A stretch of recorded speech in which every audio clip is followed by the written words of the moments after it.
Muito bem, meus amados, continuando na aula sobre a onipotência do Filho de Deus, isto é, a onipotência de Cristo. Estávamos no assunto de teontologia, claro que ainda não é cristologia, mas eu abri este espaço para adiantarmos e falarmos a respeito da onipotência do Filho de Deus e também a onipotência do Espírito, tá bom? Vai ser uma aula breve, é só para aqueles que têm dúvida quanto à divindade de Cristo e sua onipotência e seus atributos, possam conferir agora, tá bom? E, claro, vamos ter aula de cristologia mais adiante. Então, Cristo tem poder sobre as enfermidades, inclusive as que vêm de nascença, né? Mateus 9,6. Ora, Jesus dizendo, para que saibais que o Filho do Homem tem sobre a terra autoridade para perdoar pecados, disse então o paralítico, levanta-te, toma o teu leito e vai para a tua casa. Aqui vemos a importante ação de Cristo, não só em curar alguém que estava enfermo, mas perdoar pecados.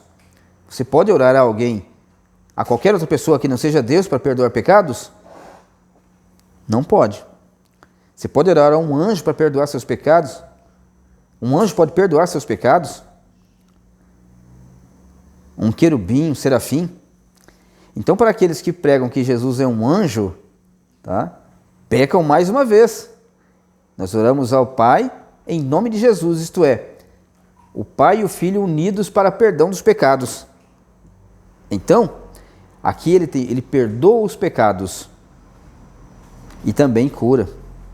O destaque primário do texto aqui não era simplesmente a cura, e sim o perdão, que é uma prerrogativa exclusivamente do Deus Todo-Poderoso. É por isso que os fariseus, mestres da lei do Antigo Testamento, ficaram tão ofendidos com Jesus e começaram a murmurar em seus corações: quem é esse que acha que pode perdoar pecados? Só Deus pode perdoar pecados.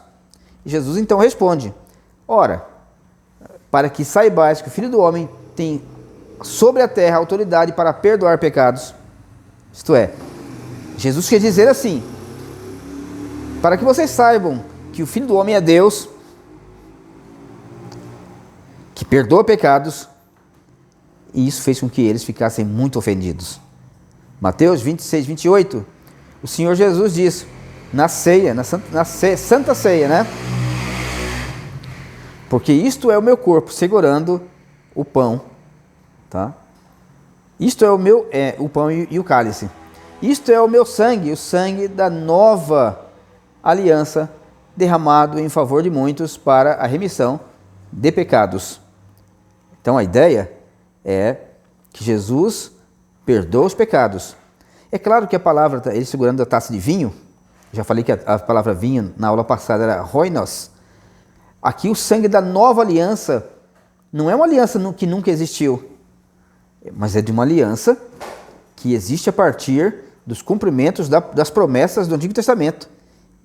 Jesus sendo o inaugurador do reino que foi profetizado. Esse é o sangue da nova aliança que Deus firmou numa promessa feita lá no começo do mundo. E se estende agora e se cumpre na pessoa do Messias. Vocês pastores, só este texto, sobre ele existem dezenas de milhares de livros para se conhecer. Então, também Jesus reverte o processo da morte. A onipotência é mostrada quando ele ressuscita os mortos. João 5, 21 diz assim, pois assim como o Pai ressuscita e vivifica os mortos, assim também o Filho vivifica aqueles a quem quer. Então, igualmente, Deus Pai faz a vida voltar ao seu corpo físico ou espírito, tá? Isto é, tirar da morte espiritual pela regeneração. Nós vimos no sermão que ele nos tirou do império das trevas e nos transportou para o reino do Filho do seu amor, há dias atrás.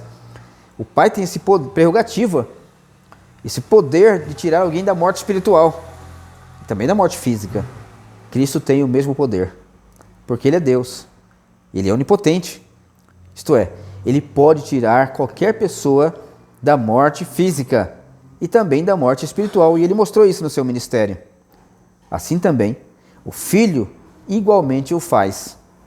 É por isso que nós acreditamos que podemos orar pelas pessoas. Elas podem estar perdidas na droga, na feitiçaria, mergulhadas em todo tipo de pecado e perversidade. E Jesus tem o poder de ressuscitá-las espiritualmente, mesmo que elas esperneiem no seu pecado e se esbaldem no seu pecado. O Pai, o Filho e o Espírito têm o poder de inserir vida espiritual nelas. Essas pessoas então correm para Deus. E aí e se arrependem dos seus pecados e passam a se envergonhar dos seus pecados e repulsar os seus pecados anteriores. Assim, adianta orar para um Deus assim. Se Deus dependesse da vontade do pecador sujo no pecado, sabe quando o homem seria salvo? Nunca. Porque Jesus diz assim, olha, vós não quereis vir a mim para terdes vida.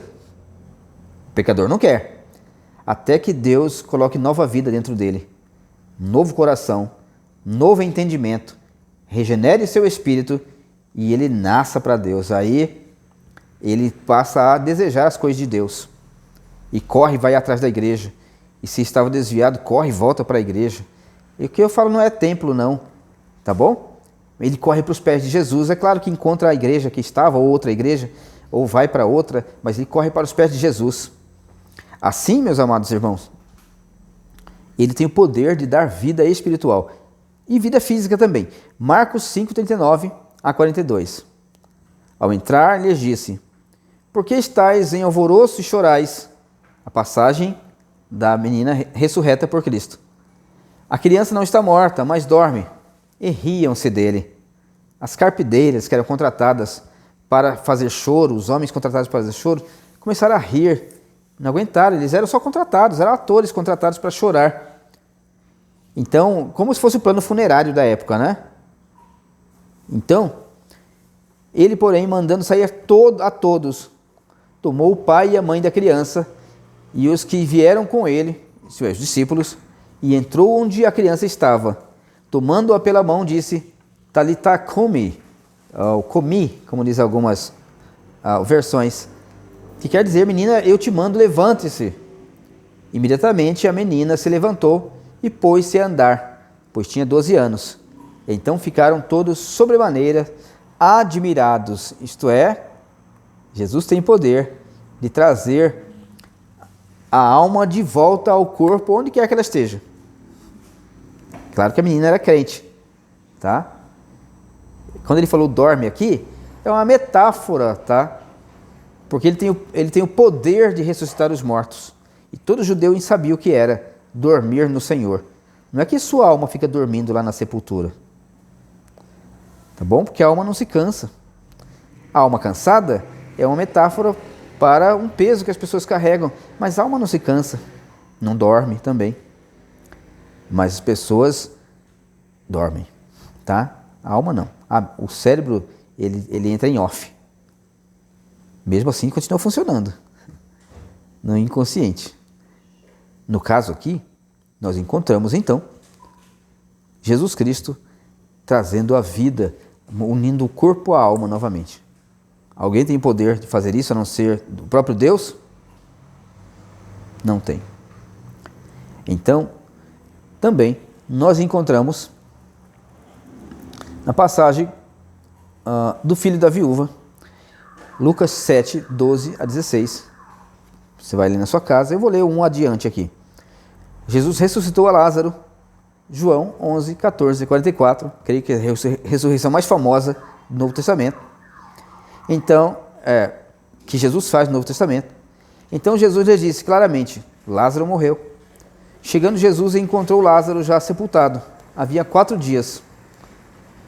Marta, quando soube que vinha Jesus, saiu ao seu encontro.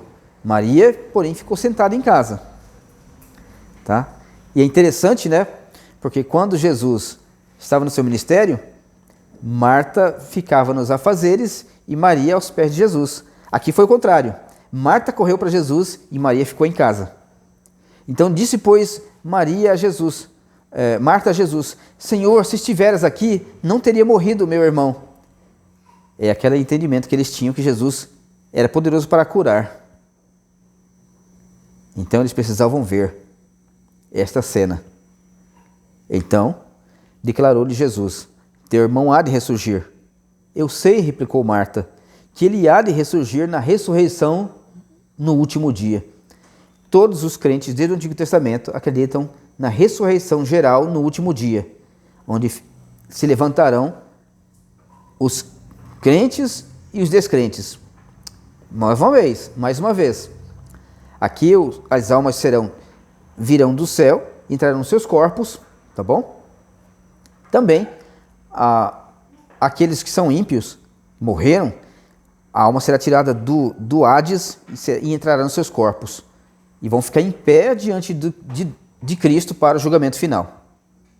Todos compareceremos diante do julgamento final do trono de Jesus. Todos, não importa. Se você é rico, se você é pobre, se você é sábio ou ignorante, se você é reformado ou pentecostal, todos nós compareceremos perante o tribunal de Cristo.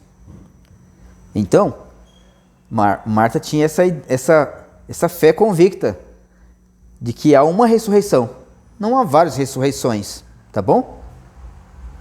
Que morre e volta, Jesus vai, Jesus volta. É apenas uma volta, conforme o credo apostólico. E Cristo vem com seus santos, com seus crentes, tá bom? Então ele diz: eu sou a ressurreição e a vida. Quem crê em mim, ainda que morra, viverá. E todo o que vive e crê em mim não morrerá eternamente. Crês isto? Ela respondeu que cria. Acelerando, 41. Então tiraram a pedra. E Jesus, levantando os olhos para o céu, disse ao Pai: Pai, graças te dou porque ouviste. Aliás, eu sabia que sempre me ouves, mas assim falei por causa da multidão presente, para que creiam que tu me enviaste. E tendo dito isto, clamou em alta voz: Lázaro, vem para fora. Saiu aquele que estivera morto, tendo os pés e as mãos ligados com ataduras e rosto envolto em lenço. Então lhes ordenou Jesus: desatai-o e deixai-o ir. Então a ressurreição de Lázaro, como as demais feitas por Jesus, foi um anúncio da ressurreição final. E ele ainda faz o discurso, ele diz: olha, quem crê em mim, ainda que morra, viverá. Lázaro cria que Jesus era o Messias, prometido por Deus. Então, ele provou da ressurreição como exemplo para a ressurreição geral, final, que ocorrerá. É claro que Lázaro morreu novamente, depois de um tempo. Mas ele ressuscitará de uma vez por todas, para sempre, na ressurreição do último dia. Então, Jesus tem o poder de fazer com que mesmo um morto de 4 dias, ou morto de um mês, ou morto de um dia, ou morto de 6.000 anos, 7.000 anos atrás, volte à vida. Quando Jesus der a ordem para o arcanjo Miguel, e ele ressoar a trombeta de Deus, a trombeta do último dia, então ele vai dar a sua ordem e volte aos seus corpos, e todas as pessoas, inclusive Adão, vai voltar ao seu corpo e ficar em pé diante do trono do julgamento, porque a voz de Cristo é onipotente e dá uma ordem para que todos aqueles que estão mortos voltem à vida. Continuamos na aula seguinte. Deus abençoe, volte para a aula seguinte, viu? Fiquem com Deus.